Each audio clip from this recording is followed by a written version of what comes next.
We're going to have the opportunity and privilege to visit with Mr. Alvin Hayes. Al Hayes. How are you, sir? Pretty good. It's good to finally meet you. I've heard about some of your tales from Mr. Hayes for many years, and it's a pleasure to get to visit with you. Well, thank you. And let's start, if we can, Mr. Hayes, back a long time ago, young kid. You're from Missouri originally, right? Originally, I was born in Missouri, Kirksville, Missouri area. Yeah. Yeah.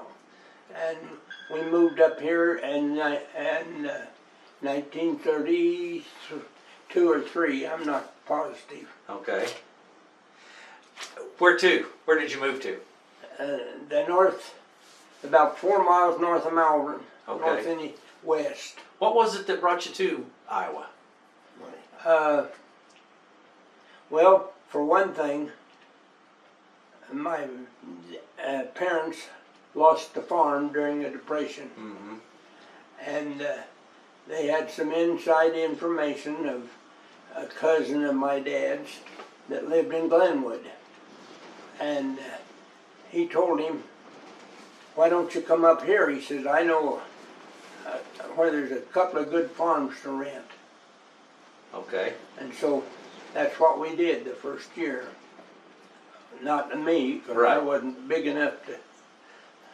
And so we moved up here and farmed on that, you know where the overhead is, the railroad? You used to go under the railroad, if you remember. Now you go over it. Yeah. Well, it was 2.5 miles straight north of there, Okay. up that road. Okay. Grew up on the farm. Where'd you go to school? To a little country school that was on the highway there, about 2 miles. We walked about 2.5 miles.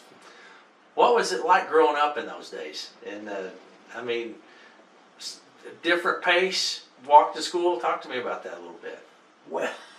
Well, of course, it was kind of a new area to us, and the winter time, you know, there was no school day, no snow days in those days. Right. It didn't make no difference. It was 30 below zero. They still had school. Yeah.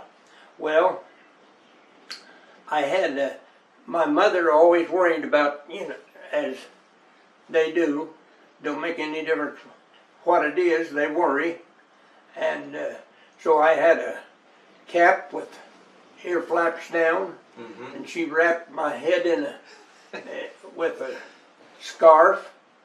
And would you believe I still froze this ear? Is that right? Walking to school. And it just happened that we had a school teacher that was old enough to know what to do. She grabbed a handful of snow and I kept that snow on that ear all day. And when I got home that night, it was about as red as those stripes on. Oh, wow. And my mom says, "Did you wear a cap?" I says, "That's the first thing a teacher asked me. Did you know you got to wear a cap?" Well, they didn't ever mention how cold it was. Right.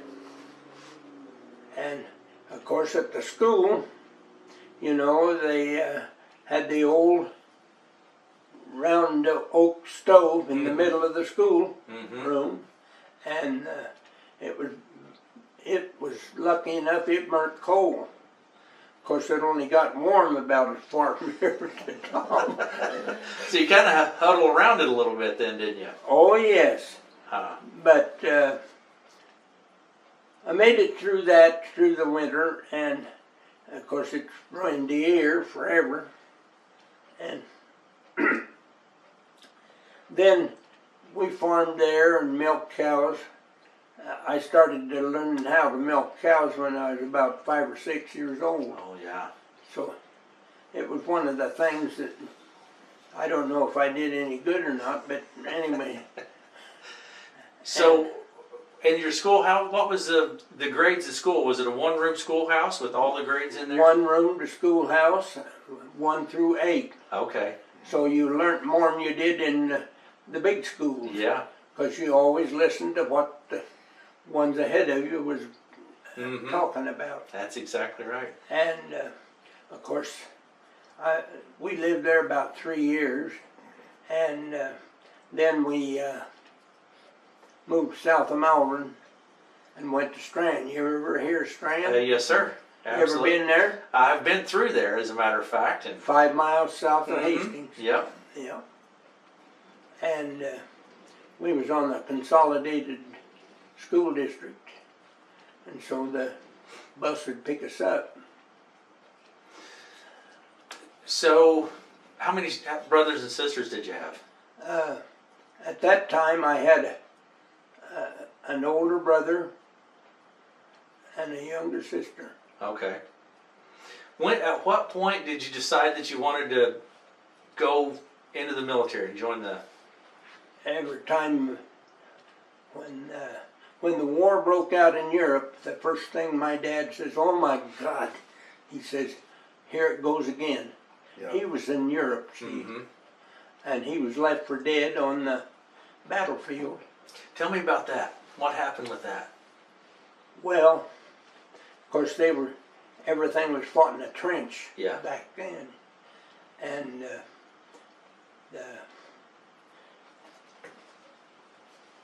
they had a big battle there in the Argonne Forest, and so he got hit and knocked him out. Yeah, there's water in there. I was gonna get one for you, in case you got tired of talking. Let's set that. I loosened it up. Thank you. Yeah, you might want to sip. You want a cup? Or is it box? You want a cup? No, that's fine. All right. And so he lay there on the battlefield until 4 days when they were picking up the dead. Oh my. And they said, "Oh my God, that man's arm just moved his arm. Are we seeing things?" And sure enough, he still had some life. And of course, they took him right to Paris to the hospital. He spent, I don't know how long in the hospital. He also got mustard gas in the stomach, you know, breathing it. And it ate his stomach out, so that all the time I was a kid, he couldn't, most everything he couldn't eat. Oh wow.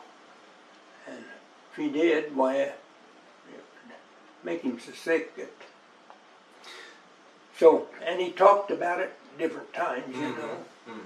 And as a kid under 10 years old, boy, I was all ears. I bet.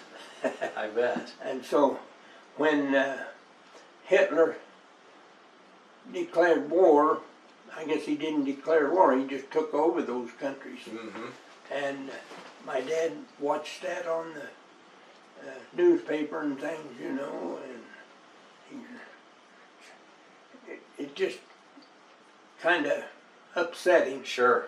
Because he thought it was all taken care of before. Well,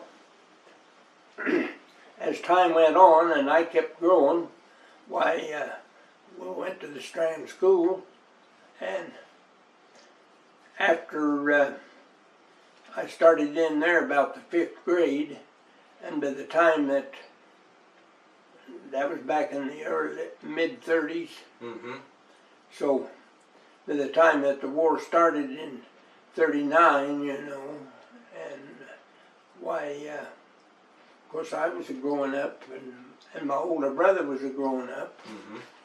He was 3 years older than I am. Okay. And so, but he had bad eyes. And so after I got up into high school, that was in 1942 and 3. Okay. Well, all the boys that was 18, they drafted them right out of school. They just told them to report at different places. And so my dad seen that. And he says, you know, he knew Bill or I, one would have to go. Yeah. And so they found out that Bill couldn't pass the physical. And so Dad says, no, I kept badgering him. I wanted to join the Army. Yeah. Because that's what he was in. Right. And he kept saying, no, there's no way am I going to let you sleep in a foxhole with a piece of tin over your head. In the mud. In the mud. Yeah. And the foxhole full of water. He says, no young person should have to do that. Well, of course I still kept badgering him. You didn't take no for an answer. Well, yes, that's about right. And so, long about the 1942, we had a school teacher that was from Rockport, Missouri. Yeah. And she had two nephews that was on the Oklahoma Oh. when it rolled In Pearl. in Hawaii. And she asked me, she says, would you like to go down and meet those boys on Thanksgiving dinner? I said, would I? Well, come to find out, I had to ask my dad, and he says, yeah, oh, kind of disgusted. Yeah. And when I got down there, them two guys were dressed in their, in November now, they was in the dress whites, because they just come from Hawaii. And so I visited all afternoon with them two boys. And they told me that was the life. Uh-huh. Get in the Navy, you got a good wet place to sleep. Yeah. So you decided to join the Navy because of that Yeah. conversation. Well, And your dad was okay with it because it wasn't the Army. that is true, but the problem was that he knew that my brother would get drafted into something anyway. Well, so, and I kept wanting to enlist. And so about between Christmas and New Year's in 1943, I asked him and he says, yeah, if you can get your mother to sign it. So you have to have both of them. Yeah. Yeah. Because you were 17. 17. Yeah. 17 years old. Okay. And so, of course, I knew I was up against the Hardman with my mother. And Al, what was Mabel's maiden name? What was your mother's maiden name? Waddell, Okay. Okay. I never knew that. yeah, And I don't know that I ever met her. probably not. I know I met Bryce when I was little. Unload and feed, of course, but I don't think I ever met her. Yeah. And she had two sisters and a brother. And they lived in the Kirksville area, out in the country.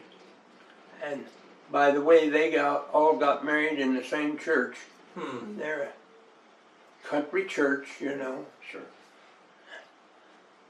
And anyway, finally, after Christmas, he told me, he said, if you can get your mother to sign, I'll go along with it. Well, I kind of talked her into it, I guess. Not really, maybe she knew what was the best. Yeah. And so we went to Council Bluffs Okay. at the federal building and signed in. Well, they told me they wasn't going to take me till after school was out. Okay. But the middle of January, I got called up. Okay. You're still in school though. Yeah. Yeah. And so went to Great Lakes. That's north of Chicago, you know. And so went to boot camp there. And after being a farm boy and working like a man, Why, boot camp was just like a vacation to me. I'm not kidding you. You just had a good time then, huh? Yeah. It's the same thing Jeremy And I said. met a young fellow by the name of Rudolph Hartner from Gulfport, Mississippi. Okay. And him and I started competing with one another. If they run 2 miles, we'd see who could do it the quickest. Yeah. Well, little did we know that they were keeping track of us. And so in the same way with push-ups. Give me 10. Who could do 10 the quickest? Oh, and they were the officers there in the boot camp were writing all this down. Mm-hmm. We didn't know it, and we come back then from our 5-day leave, and him and I was in the same outgoing unit. They sent 24 of us from 240. Mm-hmm. They just sent us to Little Creek, Virginia. Did you know what you were going for when they selected you out of there? Did you know what you were doing? You haven't been in the military. No, you don't. You know less than anything. Okay. You're the last one. I had never been on a boat or anything, see? Oh, wow. No, I couldn't swim. And, well, I just a dumb country kid, you know, strong and knew what work was. Yeah. By the way, when I was 8 years old, I was driving a tractor. Yeah. And milking cows at 5, apparently, too. So, Always, you bet. always. Yeah. And so, after boot camp, why they sent us on the train to Little Creek, Virginia. And that was for, have you ever heard of the Higgins boats? Mm-hmm. Mm-hmm. That was for Higgins boat training. Yeah. The Higgins boats were the transport boats that would carry soldiers and All equipment. wood except the bow. Mm-hmm.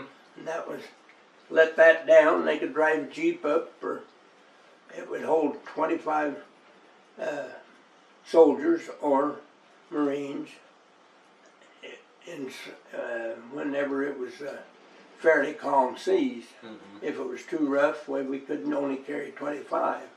Keep the water from coming over the sides. And so I had practice doing maintenance on tractor. And, by the way, we didn't have a tractor that had electric start, but I knew how to put the batteries on. Yeah. And so I got elected as engineer in this boat crew. And Rudy, he was one of the 24, Mm-hmm. and we were still competing with one another. Yeah. And every time that we did something, why, I guess they put a mark by it. And he was the individual that did the semaphore. He'd stand up on top of the engine room and do semaphores to the other boats, see. Okay. Everything was hand signals. Right. Well, I had to make sure that the boat was, would start and run and would able to back off of the sand. And anyway, after about 6 weeks, why, we got acquainted with a lady that was in one of the admiral's offices there in Norfolk, Virginia. And she told us, she says, tomorrow now, there's going to be a draft called out of here. So if you guys want to get out of Virginia, you can volunteer for that draft. And she said, I can't tell you where it's going. I can't tell you the first thing about it because I don't know. Mm-hmm. They never told us anything. There's just going to be a draft. Well, Rudy and I discussed that back and forth. Do we want to go or not? And we went to sleep that night, still undecided. And the next morning when they called we were all lined up and they called the names off. Did you want to go? Well, he was just one guy ahead of me. And he stood up and said, yes, he wanted to go. Step forward. Well, I wasn't about to let him go, and I know. There's that competitive streak again. So. Yeah. Well, we liked one another. Yes, sir. Yes, Exactly the same weight, yeah. same height, and he was better looking than I was. But he had a beautiful southern drawl. Yeah. And I don't think that was kind of showed my interest in him. Mm-hmm. And so anyway, he volunteered, and so I volunteered. And he said, have your sea bags packed, 4 o'clock, we'll take you to the train. And he said, we can't tell you where you're going, we can't tell. He says, the reason I can't tell you is because I don't know. Okay. Now, whether that was fact or not, They probably did. so during the night there, when the train left, we didn't know whether we were going north or south or where we was going, or west. Mm-hmm. Woke up the next morning and we was in Jacksonville, Florida. Okay. The train stopped, taking on water in the old steamer. And see, I remember almost everything, probably what we had to eat every day. That's amazing. Still do. Yeah. Remarkable. And so we knew for sure one thing, that we didn't think there's any naval bases around Jacksonville, which there is now. Mm-hmm. And but the train didn't pulled out, and he said nobody off. There were just 24 of us that went down there. Right.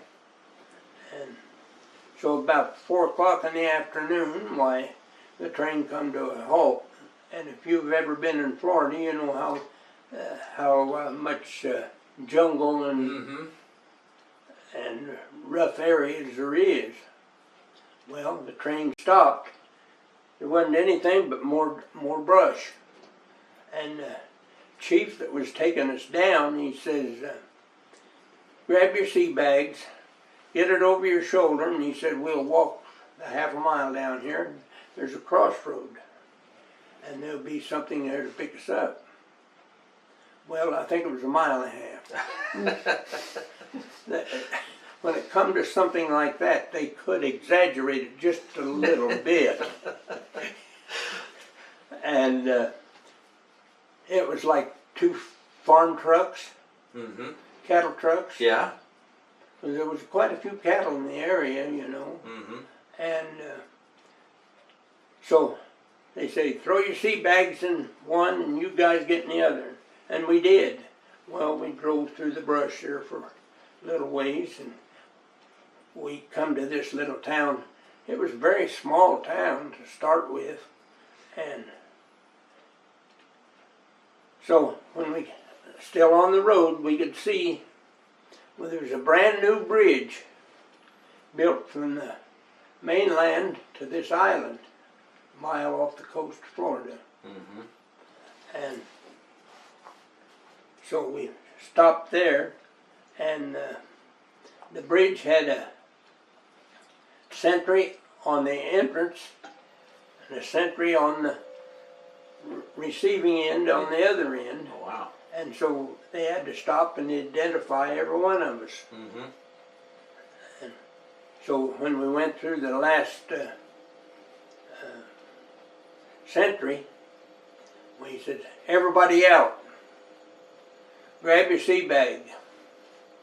And then they started telling us what, of course, the first thing that some smart guy always behind in the back says, well, there isn't it, where's our barracks? And he said, about 30 minutes you'll be issued your barracks. There was a big white tent, must have been 400 or 500 feet long and Oh, wow. quite wide. Yeah. And that was everything. That was the chow hall, that was the pharmacy, that was the doctors, that was the everything that you was gonna need was in that tent. So there was a bridge to the island and a tent, and there was nothing else there. That was all. That was it. Yeah. Wow. And he says, pulled us all together, and he says, you will be issued a 4-man tent. And you got to put it together on the beach. And he says, if the wind is in the east and high tide, you could get by without washing your feet. Which was true. Yeah. And so then he told us, he says, from this day on, Uncle Sam owns you. He says, you can't talk to anybody, only people on this island. Oh, wow. And he says, you can write letters, but you can't talk. And he said, if you write something on that letter, you don't seal them. It has to go through customs right here. So, top secret. Top secret. Everything that was going on there. Yeah. And so they put us 4-man to a tent. And he wasn't kidding. That the tide was coming in. Chances are you might be up to your knees when you wake up. Oh, my. Of course, that was in like early part of May, I think. Okay. And the water was fairly warm. Mm-hmm. Boy, how lucky we are, you know. Well, we found out maybe we wasn't quite as lucky as we thought. And so then he says, from this day forward, every day here will be at least 20 hours. And he says, 3 days of that week's going to be 24 hours. And he says, after you're here a month, he says, there's going to be, could be 5 days a week that's 24 hours. Wow. And he says, you're going to learn things here you didn't even know that existed. And he said, everything to keep you alive is you're going to find out right here. Mm-hmm. Well, the reason I showed you that little Bible, yes, sir, is because he says, we own every minute of your breath here, except on Sunday. And he says, from 10 till 12, he says, that 2 hours is yours. You can sleep, you can write letters, but I tell you what you better do. He says, we have church from 10 till 12. And he says, I'll just tell you this, where you're going to need all the help you can get, so you better be in church. Wow. And we were. Yeah. And guess what? He was right. Yeah. Well, as our training started, one thing and then another, first thing was 10-mile run. And of course Rudy and I were still competing with one another. And then there was a 5-mile run. See, it was 5 miles up the beach and 5 miles back. And it was the soft sand. They wouldn't let you run on the packed sand. You had about ankle deep soft sand. Hard work. Yeah. And keeping that brass as far as you can. And so, no, they didn't let us off. They told us, just stay with us. We will keep going where you're going to go. Well, we couldn't think where we were going. Possibly any place. And the train head north, and we went to Providence, Rhode Island. Okay. And that's when they said, okay, everybody off the train. Grab your sea bag. He says, the bus is going to take you over to Fall River, Mass. There. And then they told us that it's a brand new ship, just commissioned, It's out on shakedown. And he says in a couple of days it'll be back from shakedown. Mm-hmm. Brand new, it just built in Baltimore. And so, in a couple of days, we looked out there in the harbor and there it was. And they picked us up and put us on the ship. And by the way, the Scouts and Raiders were on, the 24 of us was billeted all together. Oh, 5 decks down. And the 5-inch gun was right above our heads. oh wow. 5-inch 38. The first thing you had to know how to take care of that gun. And it was a anti-aircraft gun. Yeah. And it had 2-piece ammunition. The projectile weighed 105 pounds. The bronze Shell. powder case Mm-hmm. weighed 50 pounds. Oh wow. And it was about 44 inches long. Goodness.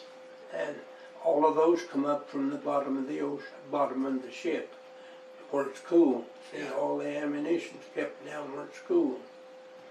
And they're all set by fuses.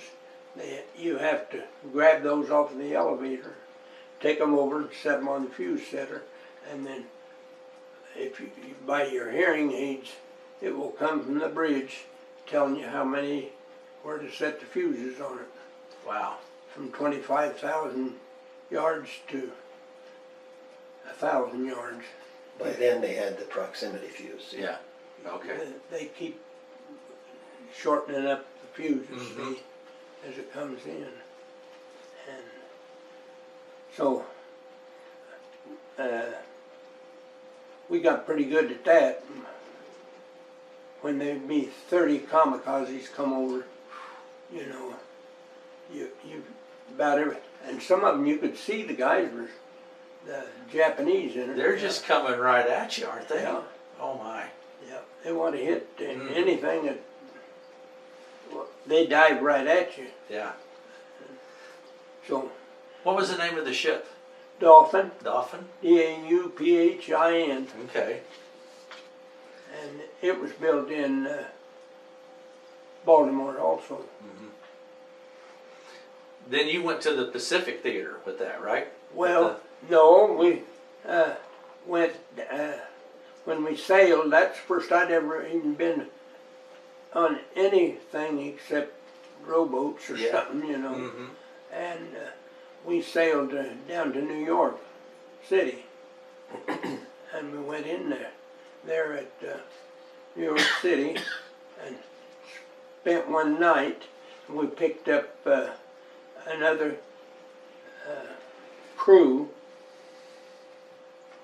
there in New York on the USS Bonham Richards carrier, Okay. and none of them had ever been to sea. Oh wow.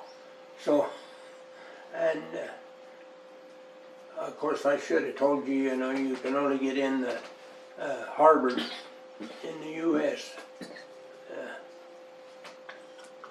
8 o'clock in the morning to about 8 o'clock at night. Okay. And the submarine nets come up. Oh sure. And so we went into New York, and we had to learn about that. Well, when we left New York, we had to go down to, we was going to go back into Virginia, Norfolk. And so of course we had to wait till the submarine nets was lifted before we get back in Chesapeake Bay. Yeah. And we got into the Navy Yard, and they put her into position there, and they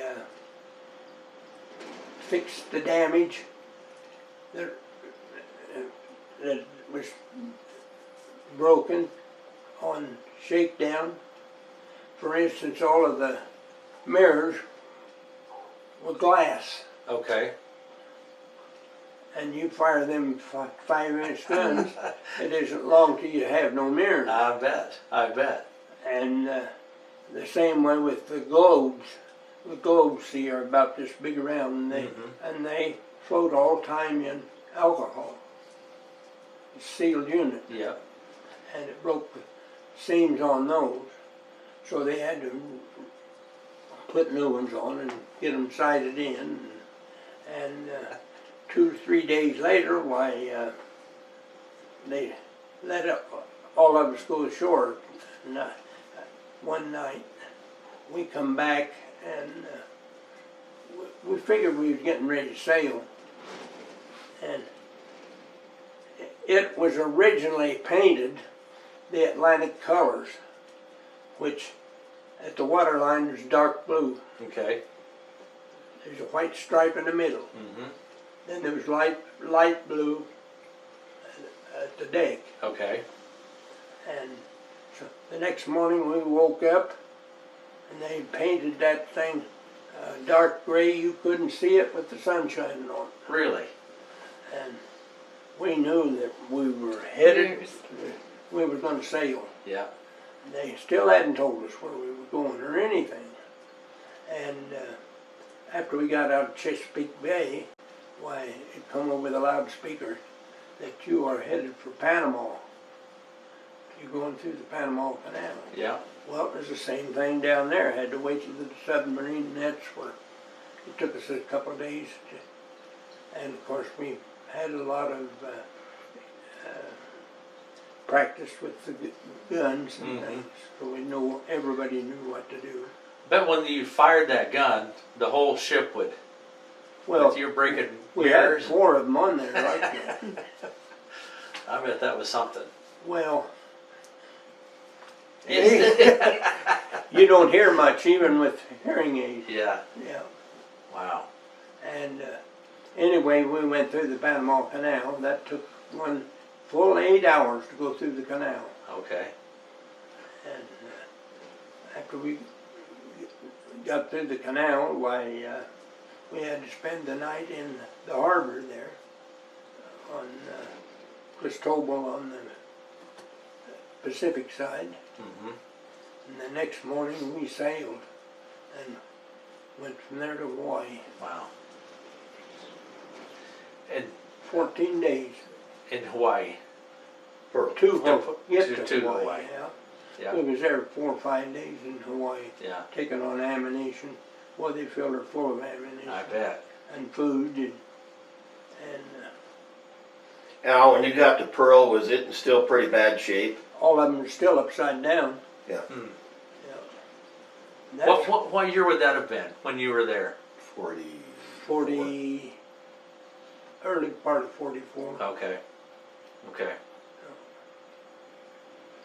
And then from there, where did you go from after you got her filled full of ammo and food, and where did you take off to then? Well, we ended up in Hollandia, New Guinea, 30 days later. We went through the Marshalls and the Marshall Islands, you've heard them. And we talked, you've heard of that. Most everybody has. Yeah. And the Marshalls and the Carolinas. So, you would go, at that point when you were in theater then, you would go, you were the first, you would go to the beaches and to the island and get a lay of the land, what's going on, what it's like, and you did all this by memory. And then you'd have to go back and report to the ship. That's what you did, right? Yeah. And when we got into New Guinea, see, they'd already, the Japanese, Americans, had almost got them, run them out of New Guinea. But at night you could still hear the gunfire all night long. Yeah. And so we started going to these little islands. You had no idea what the names of them was. Right. But, and the Japanese were bedded down on the every island. Here's the thing that you don't hear anybody ever mention one thing. All of our war materials and everything went to Europe. Okay. Mm-hmm. If you understand any history at all, everything of America, they looked at Europe. Mm-hmm. And in the meantime, the Japanese had been taking these islands since 1930. Mm-hmm. Nobody cared, Right. or nobody seemed to care. Right. Well, come to find out, they was taking all the shipping and everything over, and every island was full of Japanese. For instance, I'll skip ahead a little bit and tell you that Iwo Jima, for instance, they wanted us to give an estimate. Each one of us would estimate how many soldiers there, Mm-hmm. whether it was a high heavy artillery or just exactly what it was.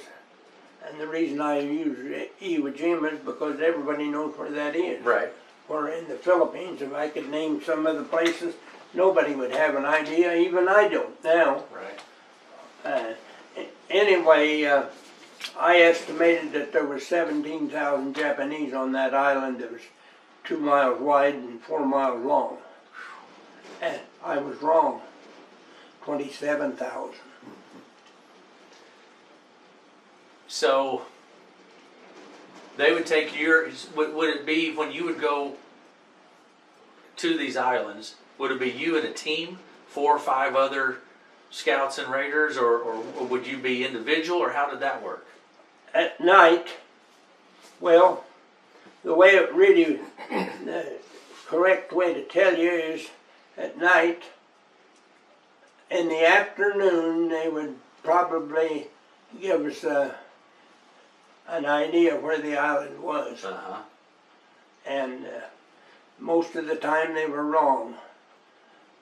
Because the only thing they had on it was what they flew over the plane and took photos. Uh-huh. And it proved almost 9 out of 10 the photos didn't do them much good. Right. And well, anyway, at 10 o'clock they'd come and we always hit the sack early if we could.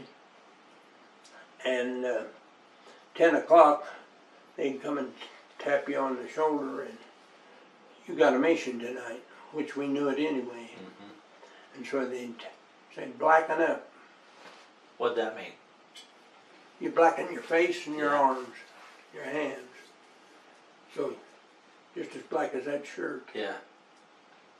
And of course we had night goggles, night vision goggles, you know. Mm-hmm. And Not what you're thinking, Aaron. hmm?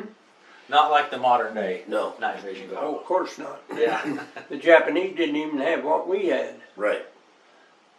And so we would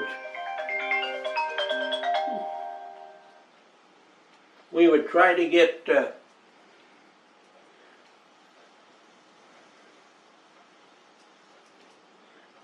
all of us come up together. Mm-hmm.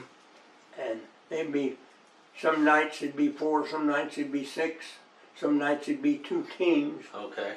And when we get up on top side, the first thing that they would do would check us out and see if everybody was black. And from that minute on, you never spoke another word till the next morning Oh, wow. when they debriefed you. And you could talk with your fingers. We all So knew. you communicated all by hand signals and all of that? Correct. Wow. Now, we learned all of that from Fort Pierce, see. Yeah. And so then the clergy, the ship was big enough that we had a regular military chaplain, and we had a rabbi for the Jewish people, and we had a regular priest. Sometimes one would come up, sometimes two would come up. Most of the time it was all three of them. Yeah. Even though you couldn't understand the rabbi, you had the feeling, you know. And they always finished the prayers with the 23rd Psalm. If you know what that means, though we walk through the valley of death, fear no evil. Okay, over the side. We climbed down the debarkation net, and they put us in a powerboat. And they would take us to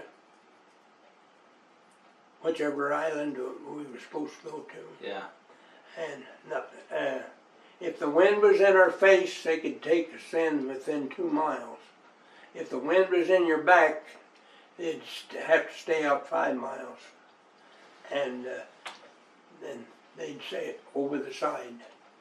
And if the tide was going into the island, you had it made. If the tide was coming out and you were going in, let me tell you, it was a different game. I bet. And same way coming out. But now, for instance, on Iwo Jima was one particular different than the rest of the island. There wasn't much foliage on it, just rocks, big rocks. And we'd lay there in the water long enough to count the sentries, how many times they walked back and forth, how long it took them.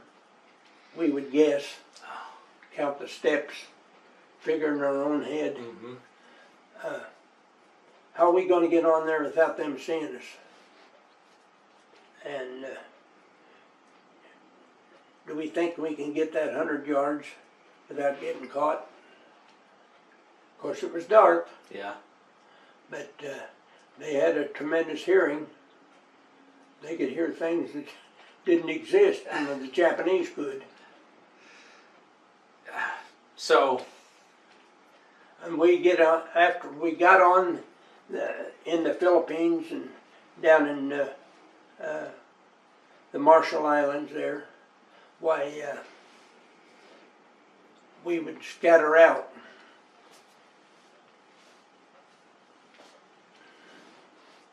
Everyone had a different position. And so we'd scout that till the sun was just on the horizon in the morning. And sometimes we crawled half the time on our hands and knees. Sometimes we got right in with the Japanese soldiers asleep on the ground. wow. Like I told you, there was no anywhere. Right. And You never said no to a mission. never. And they always got to the point, they say, give it to the SEALs, they'll do anything. Yeah. So, did it just, as a kid from here in Iowa, growing up on the farm, when you're out there counting the steps of the Japanese, You had to figure all those in your head. the only, I mean, that's a pretty big, Well, you don't have time to think about anything other than what's in front of you at that point. It's all business. Yeah. Every breath you take is life, business. it's literally life and death in that Yeah. situation. Wow. Amazing. And so you had to be able to lift and carry a 150-pound man on your back. That separated the city guys from the country guys. So, It really did. You bet. Well, you got to think. What'd you weigh? 125 pounds? 30. 130 We all pounds. weighed 130, exactly. That Okay. 5-inch 38 shell weighed 110 pounds. So he's almost lifting 100% of his weight just to load that gun. You Yeah. had to hold it, put it up in this So, Mr. Hayes, this is what so the Scouts and Raiders, officially the forerunner of what people today know would be the Navy SEALs. Yeah. And that's been officially declared. And you showed me here earlier, and we have a photo of your trident, which is amazing. Does it ever occur to you that the Navy SEALs are worldwide famous at this point? Yep. They make movies about them. Yep. They're regarded as the #1, and you were one of the men, one of the few that started that whole thing. We was in the 7th class that ever took a SEAL training. Wow. And That is amazing. a friend of mine was in the 1st class, and they flew him to Burma. He'd made a couple drops, but they flew him to Burma, and so my friend from Winnipeg knew it, and so he sent me this book. Can I see that? Oh, wow. Is that driver's license? Behind Japanese Lines with the OSS in Burma. Richard Dunlap. Oh, done. Oh, wow. Pretty cool. And see, I knew these guys, so he sent me this book, and he said they called him old as dirt. He was one of the very first Navy boys that took that training in Florida. Yeah.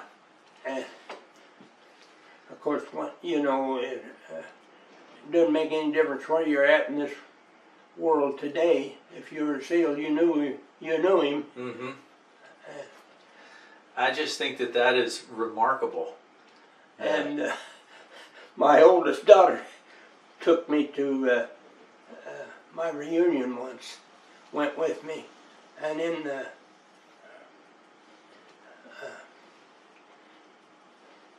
airport in Atlanta, a guy come up to me, and he was a Navy SEAL, and my daughter thought that he was mugging me.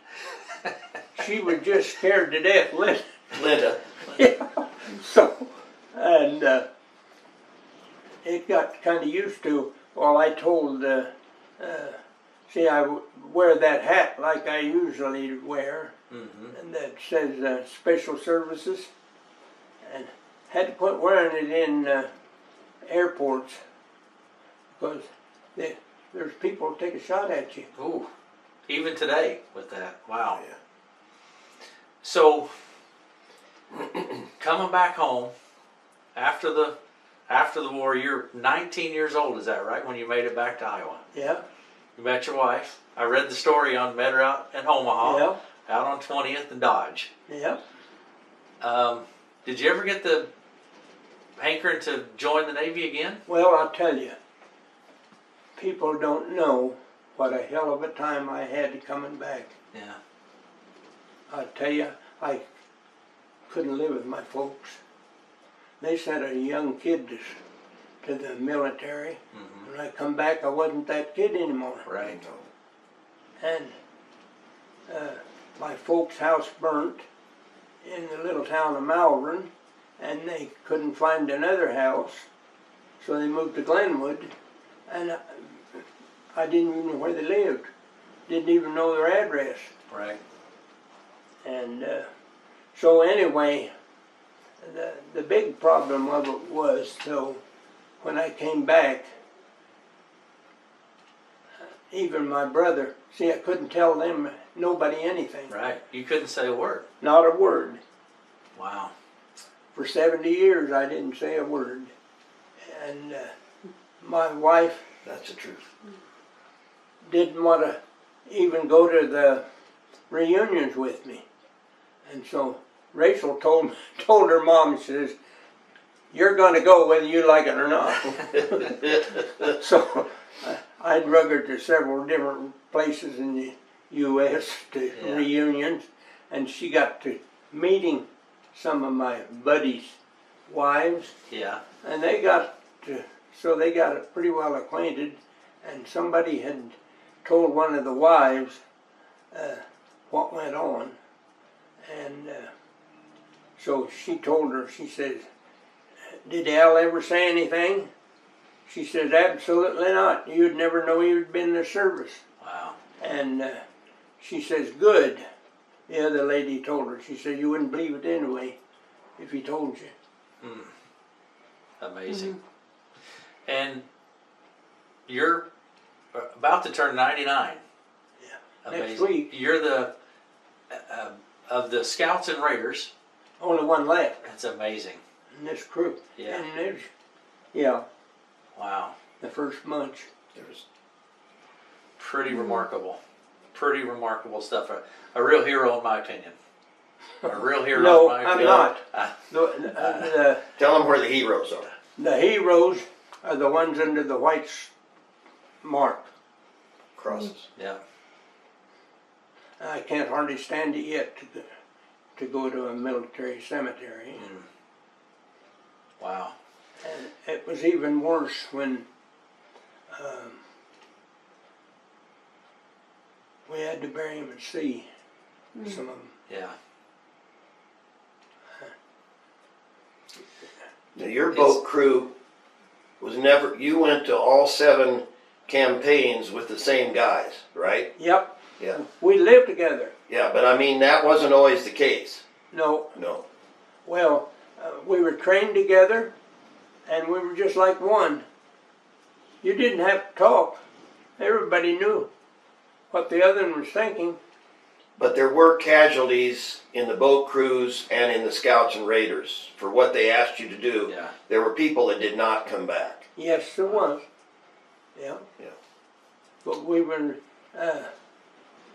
well, I'll go ahead and tell you that you may think my mind is drifting, but it isn't. When we would descend the mother ship, go down into the power boat, after they'd prayed for us, you just had the feeling that all at once you're protected. I never felt anything in my life like that every time. Wow. And so people tell me I'm lucky. It wasn't lucky. The good Lord was looking after us. I fully believe it. I really do. Yeah. I would 100% agree. Absolutely. Wow, what a story. Amazing. And this is the original Bible that you were issued Mm-hmm. then. Carried it it's been soaked several times. That's a I think there's a picture in there if you want to see it. what a treasure. Picture of Okinawa. And I forgot who gave it to me. Well, maybe I can't find it. Really do appreciate it very much. Well, For you I'll tell visit. you, I live it just like I was there last week. For instance, in Iwo Jima, there was one thing that the military was 100% wrong on. They thought the beach on Iwo Jima was a white sand, nice white beach. Mhm. The photos showed it was a nice white beach. It was nothing in the world but ground up white coral, sharp as a razor blade. Mm. And the minute you stepped off in it, you were up over your military boots. We unloaded the Jeep and there's where it was setting. It's stuck right there. Yep. Yeah. It's like snow. Wow. And that's the kind of information that you help Mm-hmm. so that they could be successful in those campaigns. Well, one thing we had to do, they issued everybody 100-foot cord, string, real light cord, and we took that cord and wound and marked, tied a knot every 3 foot in it. Mm-hmm. Put a weight on the end, and you had that in your backpack.